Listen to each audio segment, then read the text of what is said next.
All right, that's just to talk about the FIFA World Club Cup. But let's talk about the FIFA itself now. I'm sure if FIFA have their way, they will want everybody to be focused on the football on the pitch at the FIFA Club World Cup and there. But right now, that's not what's going on. FIFA is in the news for something entirely different, not good at all. And it's about a certain Michael Garcia and the ethics investigation that is currently going on.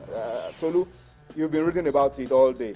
What exactly is going on about Garcia, the investigator, resigning, and then a whole lot of negative image coming up again about FIFA and transparency? Well, it's all about the 2018-2022 World Cup bidding process and selection processes that took place on the 2nd of December 2010, which saw Russia and Qatar win the bidding processes for 2018 and 2022 respectively. Yeah. Well, since that bidding process, there has been uproars and questions about why Qatar, why Russia. Some may say the British journalists and British media took interest in it because of course England lost out in the 2018 bidding and the process, US also lost out. The US lost out to Qatar. So it's questionable. These guys will want to know what really went on. And then in 2012, FIFA appointed Michael Garcia to investigate and see what has really gone wrong. After buying to pressure. Yes. I mean, my question to you is, because I know you've been reading about it, Tolu, why Michael Garcia? This guy is an American. Obviously, the Americans have huge interest in what is going on. About that. All right. So it has made him go deeper than maybe FIFA would have wanted him to go. Because he's an American. Digging too deep. He has dug too deep. Yeah. He released a 430-page investigatory like a book, a document, and then it was summarized in 42 pages, and it was like, what are you talking about? What's going on? 42 pages, 430, and then he also said that the summary was erroneous, and some of them were misinterpreted. Some things were taken out, and some other things didn't really represent what he was talking about. So he had appealed, and FIFA appeal committee, dismissed his appeal, and then he says, "What else are you expecting?" Let me bring you in, Yemi. You are appealing against FIFA. FIFA's appeals committee, definitely. Well, they preach the gospel of independence, they preach the gospel of being different as a judicial body and all of that. But there's always going to be one outcome in issues like this. Fine. He said he resigned today. He said, look, I've lost... there's no way I can win this war. I've lost respect for FIFA. There's lack of leadership. And to bring you back to what Tolu said earlier, ever since some countries who have been given, won the bidding rights to host the 2018 and 2022, heads have started rolling. And of course, probably to appease some people, FIFA wanted to show us that, look, we can be transparent. Okay, let's bring an American to investigate. And now Michael Garcia came on the scene, and at some point we'll publish, we'll not publish, and there was this infighting. I mean, strong calls from UEFA saying, look, whatever this guy has put together, let's see it. Let it not be doctored. At some point they were going to vote on, whether or not we're going to publish the material at all. And then if we are going to publish it, some part of it will be doctored, some names will not be mentioned, all of those things. And now the guy is saying one of his appeal, it was overruled by the appeals committee of FIFA, the judge, and he said at this point he has to just pull out. This guy but where does this leave us, Tolu? Well, I think it leaves FIFA and the governing body in a really delicate case.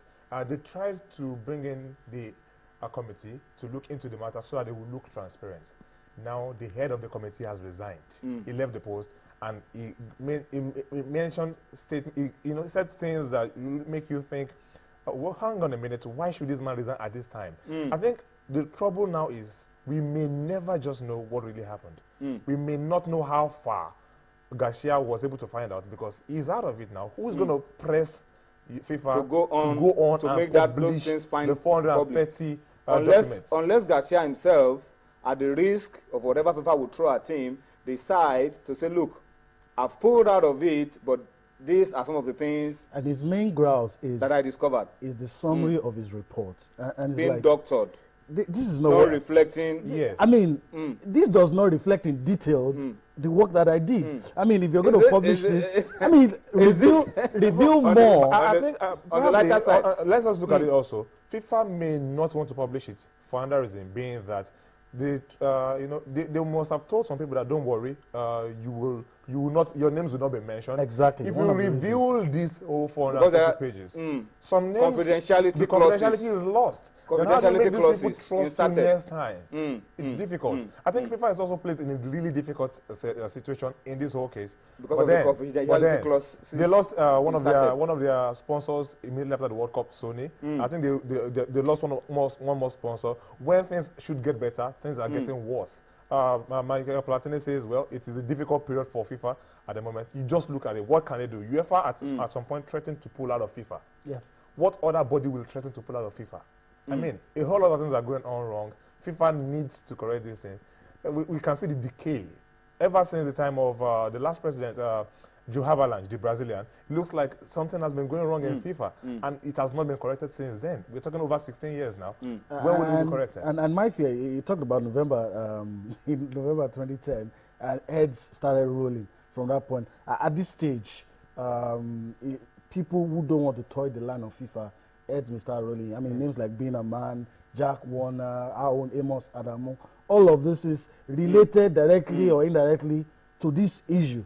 And you're likely going to have a repeat of that scenario where the House will say, this is where we're going, and some people say, no, we want to go this way. And those who say we're going in a different direction, maybe the sacrificial lamb. It's sad, but the image is out there that the process wasn't as clean as... Maybe FIFA may not be as bad as some people say they are, but there are issues. It's just clear that there are issues. Whether or not the image has been badly damaged, truth must be said. But like Tolu's saying, whether or not FIFA will be able to come out of this stronger. Because even within FIFA, you're having people saying, look, publish this. And one thing that also interests me is that Qatar and Russia continuing to claim that, look, we have not done anything wrong. Publish this report if you want to. So all of that balances itself somewhat. But there are one or two things wrong somewhere. If you have been accused of, money exchanging hands, and they feel well, we are confident. It is one of those things we do to get bids, and it's normal. And FIFA really don't find it wrong for you to try to persuade other people. I mean, they will say there's a difference between a gift and a bribe. Anyway, it's just deep. Anyway, let's see how long this will go on. But surely this is not how FIFA would have wanted to end the year. And clearly, it shows that a lot is still going on around the 2018, the 2022 World Cup bids and the fallout from all those bids. All right, a lot of comments on Twitter, but let me take this one. At Nelson Ark says, I think FIFA has something to hide, because if not, what does it take to publish to the media all that is going on? And he says this is just the beginning. But remember, FIFA have gone through a more difficult time than this. They've gone under more tremendous pressure than they have right now, and they managed somehow to come out of all of it. All right, before we go on a break, updates for us from the FIFA World Club Cup. It's halftime. San Lorenzo is one goal up. 1-0 up. Yeah, against Auckland City. North American champions have taken the lead against the Oceania champions. Let's see if they'll be able to hold on to it till the end. Maybe your upset won't happen.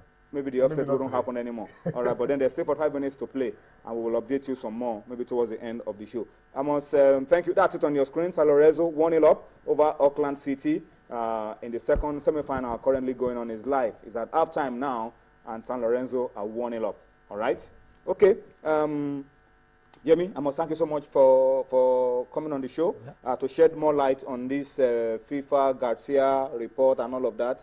And just keep your eyes on it. Yep. And tell us when it is resolved, or when there's a case of a minority report against a majority report. Let's know about it. All right, we'll go on a quick break now. When we return from the break, Nadio Concha will be joining us. There's plenty to talk about Nigerian football. The Eagles are playing friendlies. What is happening to Stephen Keshi? What's the story around Stephen Keshi? We will talk about it, and then we will take you to Abuja. Ayo Olubidako will be joining us on Sports Tonight.